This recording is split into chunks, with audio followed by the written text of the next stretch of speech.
89-90 में कश्मीर से कश्मीरी पंडितों का पलायन शुरू हुआ और अगले 7-8-9 साल तक चलता रहा।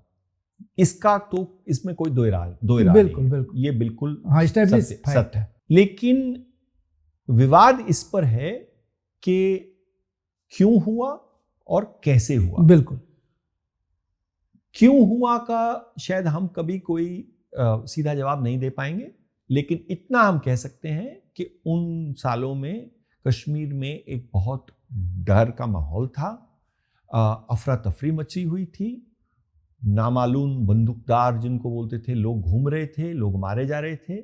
लेकिन उसमें सिर्फ कश्मीरी पंडित नहीं मारे जा रहे थे, जितने कश्मीरी पंडित मारे जा रहे थे उससे कई गुना ज्यादा कश्मीरी मुसलमान मारे जा रहे थे। एक तो ये बात है। दूसरी बात, जब मैंने कहा कि कैसे हुआ पलायन, ये क्यों हमारे लिए, क्यों खासकर मेरे लिए ये बहुत जरूरी है, क्योंकि जिस तरह हमें बताया जाता है कि अचानक जनवरी की एक रात, 1990 की जनवरी की एक रात को हर मस्जिद पे लोग नारे निकालने लगे और बस रातों रात जो है 1 लाख 2 लाख 3 लाख जो कश्मीरी पंडित हैं वो निकल गए घाटी से।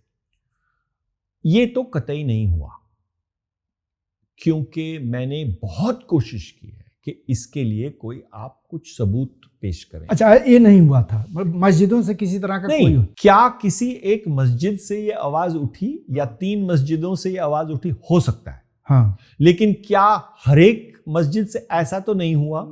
दूसरी बात जो मैं आपसे कह रहा हूं, जो पलायन हुआ, हो सकता है कि जनवरी 1990 में 50 या 100 परिवार निकले हों, हो सकता है फरवरी मार्च में और 100 निकले हों, लेकिन जो पलायन था वो रेगुलरली अगले 7-8-9 साल तक चलता गया। तो उसका क्या मतलब है कि लोगों को डर महसूस हो रहा था, लेकिन ऐसा कोई जानी खतरा सबको नहीं था कि तुरंत जाएं। नहीं तो वो 8 साल नहीं लगते थे ना उनको निकलने में। बिल्कुल।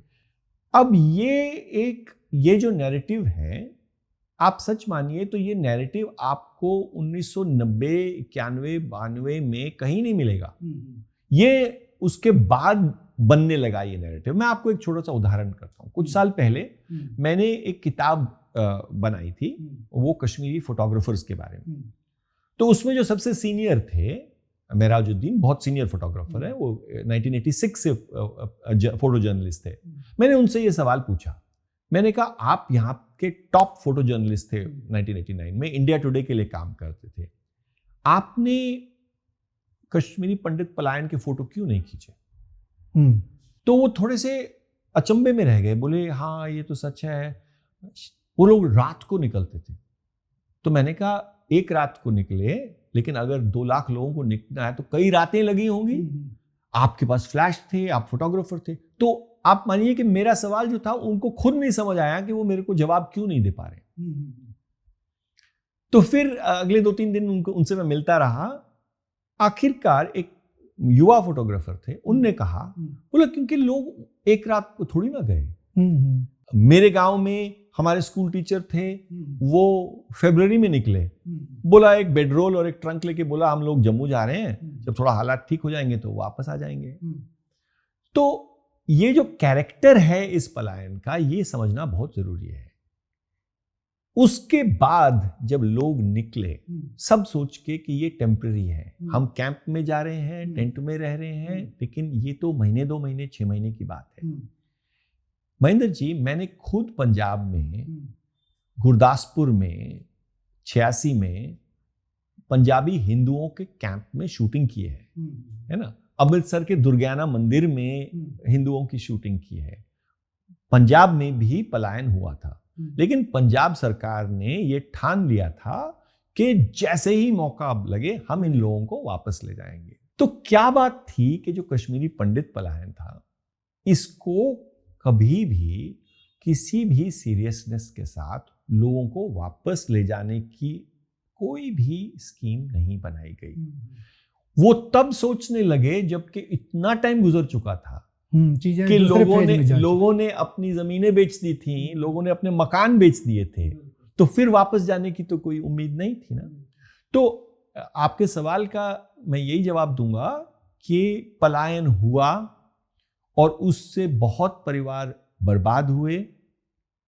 खासकर शहर वाले तो तब भी थोड़े बहुत तैयार थे बाहर की दुनिया के साथ डील करने के लिए, लेकिन गांव में कश्मीरी पंडित जो थे वो कोई तलाती था, कोई कानूंगो था, कोई स्कूल टीचर था, कोई छोटी दुकान चलाता था, उनको बाहर की दुनिया से शायद इतने वाकिफ नहीं थे। वो लोग बहुत पिस गए। कुछ लोग थे जो कि एजुकेशनल इंस्टीट्यूशन से उनको रिजर्वेशन वगैरह से हो सकता है कि उनकी उन्नति भी हुई हो। तो लेकिन मैं ये समझता हूं कि जो ये पूरा पलायन था, इसको उस टाइम पे नहीं रोका जा सकता था जिस माहौल में था, लेकिन इसको सुलझाया जा सकता था, लेकिन वो सुलझाने में किसी की भी रुचि नहीं थी और आज भी नहीं है। हमको इसी में कोई बताया, मैं कहीं पढ़ा भी उसको, क्योंकि उसकी एक कंस्पिरेसी थियरी भी आती है। जगमोहन जो वहाँ गवर्नर थे, उन्होंने, क्योंकि उनको जैसा कि आपने कहा कि उसमें रिप्रेशन हो रहा था, मतलब कश्मीरी पंडित भी मारे जा रहे थे, मुस्लिम भी मारे जा रहे थे बड़े स्तर पे, तो जगमोहन को ये रिप्रेशन और तेज करना था, और उसमें इनको था कि खुली छूट मिली जिसमें अपने लोग उससे बचा लिए जाएं। कहा गया, वो गवर्नर हाउस से आया कि भाई अभी चले जाइए कुछ दिन के लिए, कुछ ही दिनों बाद फिर हम आपको लोग लौटा लेंगे। ये बात कई बार उठती है और सच भी हो सकती है, लेकिन वंदना जी ऐसा है कि लोग अपने जिस घर में, जिस जमीन पर पीढ़ी दर पीढ़ी रहते हों, अगर कल आप सुने कि लेफ्टिनेंट गवर्नर ने ये कहा कि आप छोड़ के चले जाओ, आप नहीं छोड़ेंगे जब तक कि कोई उसके मतलब बहुत ठोस वजूहात नहीं हो। तो मुझे लगता है कि हमें इसमें यह कहना कि ये जगमोहन की साजिश थी, मुझे इसमें बहुत ज्यादा फायदा भी नहीं दिखता। क्योंकि लोग तभी जाएंगे जब उनको डर हो। सही बात, उसका कोई ठोस बेसिस होगा। बिल्कुल। ये सच है कि कुछ लोगों को असिस्टेंस दी गई, ट्रांसपोर्टेशन दिया गया, ट्रक्स दिए गए, इसके बारे में है। लेकिन लोग वापस क्यों नहीं आए, ये सवाल पूछना चाहिए हमको। और आज भी देखिए, अब तो बीजेपी भी नाम नहीं। हाँ, यही मैं आपसे पूछना चाह रहा था, क्योंकि इसमें जो है लोग बहुत हल्ला किए थे, हम ले जाके बसाएंगे, कॉलोनी बनाएंगे और सबको वापस ले जाएंगे। तो जब आप बड़े बड़े पूंजीपतियों के लिए जमीन दिलवा सकते हो, तो क्या बात है कि आप कश्मीरी पंडित्स को रीसेटल नहीं कर सकते थे, है ना? तो ये तो अब उनका रोल ये था कि वो एक बीजेपी के लिए एक मुद्दा था जिसको वो मतलब निचोड़ कर हर इलेक्शन और कोई साझापन चाहते ही नहीं किसी तरह का, दोनों बांटे रखा जाए, और ये उनके लिए एक बहुत सेंट्रल मुद्दा था। अब जब उन्होंने समझा कि हम पहुंच गए हैं उस मंजिल पर 2019 में, तो अब तो वो कश्मीरी पंडितों की बात ही नहीं करते। एक जमाना था, आपने एंड में ये सवाल उठाया कश्मीरी पंडितों का था, मुझे बताइए कि क्या 5-10 साल पहले आप और मैं इस तरह पब्लिक में बैठ के कभी कोई बात कर पाते थे जहां के पहला सवाल कश्मीरी पंडित नहीं होते थे, है ना?